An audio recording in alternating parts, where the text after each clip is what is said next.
Acomódense, porque hoy vamos a entrar de lleno a un tema fascinante.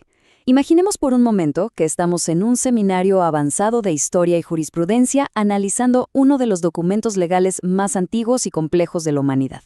La gran pregunta que tenemos sobre la mesa hoy es a través de qué lente debemos leer y decodificar exactamente la Torá.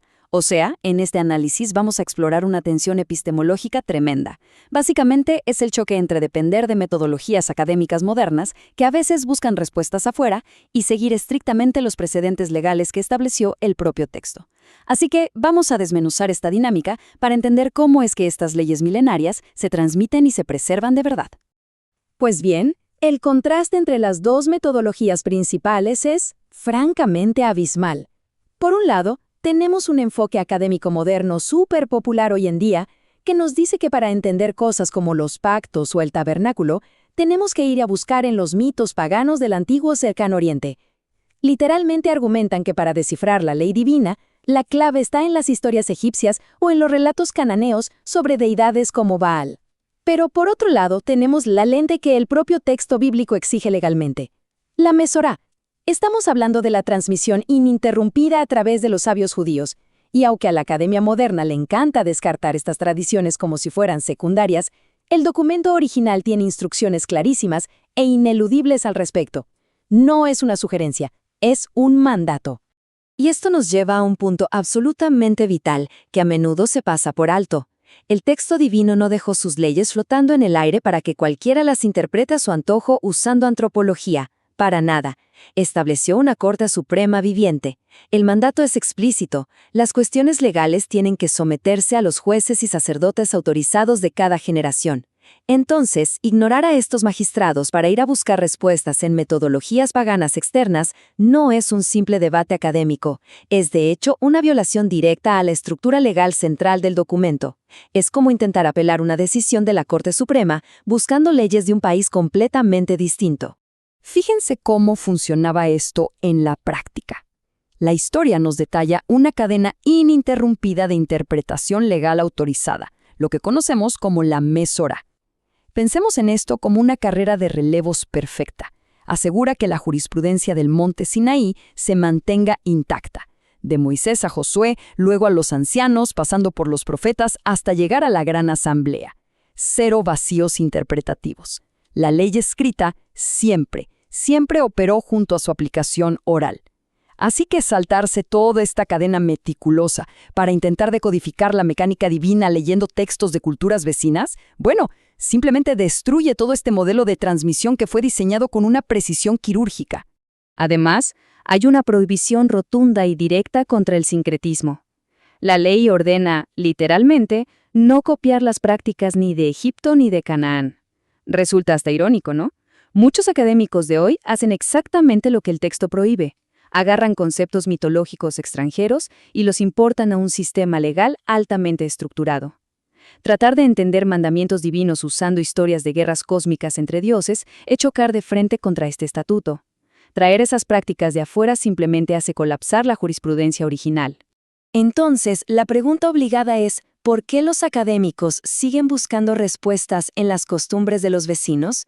El texto advierte explícitamente: ni se te ocurre investigar y emular cómo adoraban a sus dioses. Y esta advertencia es fascinante porque le dan el clavo al error metodológico actual. Es decir, preguntan cómo servían las naciones antiguas a sus deidades para luego forzar eso dentro del texto bíblico.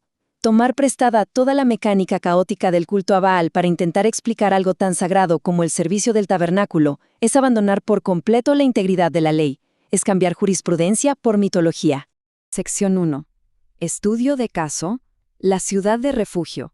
Veamos cómo se aplica todo esto en la práctica.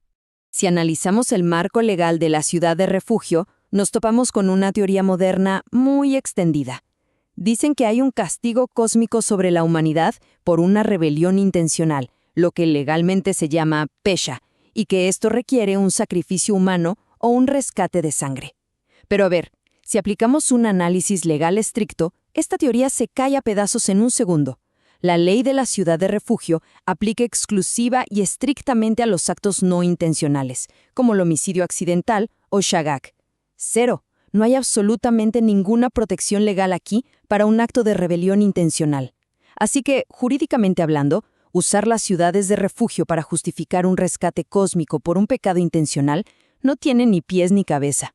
Y por si quedaba alguna duda, aquí nos encontramos con un muro legal infranqueable.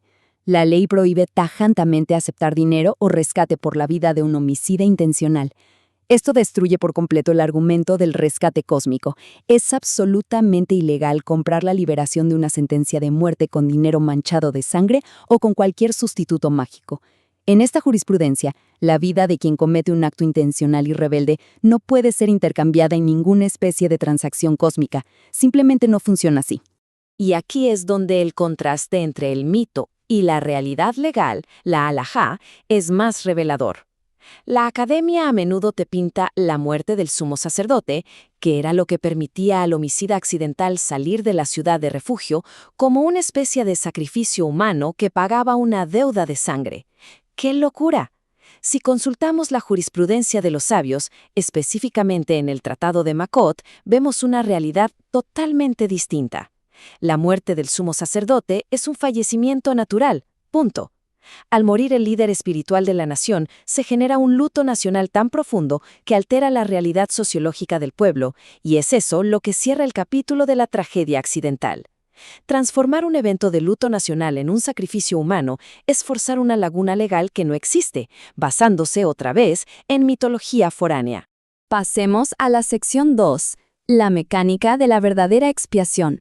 Bien, si ya descartamos toda esa narrativa pagana, es natural preguntarse, entonces, ¿cuál era la verdadera función de la sangre en el templo terrenal?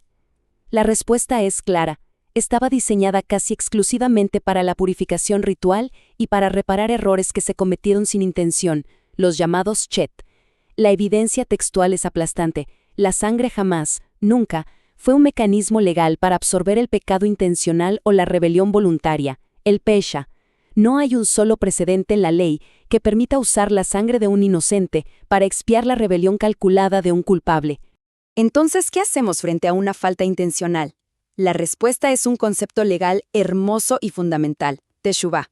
A menudo lo traducimos simplemente como arrepentimiento, pero en su raíz jurídica más profunda significa retornar, dar la vuelta. Este es el único mecanismo auténtico para expiar acciones intencionales. Es una solución basada en la justicia, en rectificar el daño y en regresar al pacto. Nada de rituales mágicos importados de Canaán. Estamos hablando de un proceso ético de transformación personal. Y los profetas, que como vimos son un eslabón clave en esta mesora, lo confirman de manera brillante. Ezequiel lo dice sin rodeos. Las condiciones para vivir y ser perdonado no requieren ningún rescate de sangre cósmica. La norma es sencilla y profunda. Si te apartas del pecado y retornas al pacto a través de la rectitud, vivirás.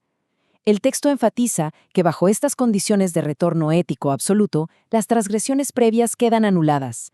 Sin intermediarios, sin sacrificios humanos, solo tú y tu retorno a la justicia. El profeta Oseas va exactamente por la misma línea legal. Su llamado es, lleven con ustedes palabras y regresen. Fíjense bien, no exige sacrificios físicos, no pide sustitutos humanos. Pone las palabras de arrepentimiento, la transformación del corazón, muy por encima de ofrecer becerros. Esto nos demuestra de manera contundente que esta cadena ininterrumpida de intérpretes siempre entendió que la verdadera conexión divina está en el cambio interno, no en un mecanismo literal de sangre o sacrificio. Y con esto llegamos a nuestro argumento final. La ley no es un código críptico que necesita egiptólogos para ser entendido. Es un documento vivo, estructurado, que se explica a sí mismo a través de sus jueces y su historia interpretativa. El propio Deuteronomio lo declara. La instrucción no es inalcanzable, no está en el cielo, no requiere ritos cósmicos misteriosos y definitivamente no necesitamos desencriptarla usando mitología babilónica o cananea. La cadena de transmisión sigue intacta desde el Sinaí y nos ofrece un camino que es claro, lógico y completamente autosuficiente. Para profundizar en estas enseñanzas y elevar tu estudio de la Torá, únete a nuestra comunidad en yeshivadeltemplo.com. Tu camino hacia la sabiduría comienza aquí.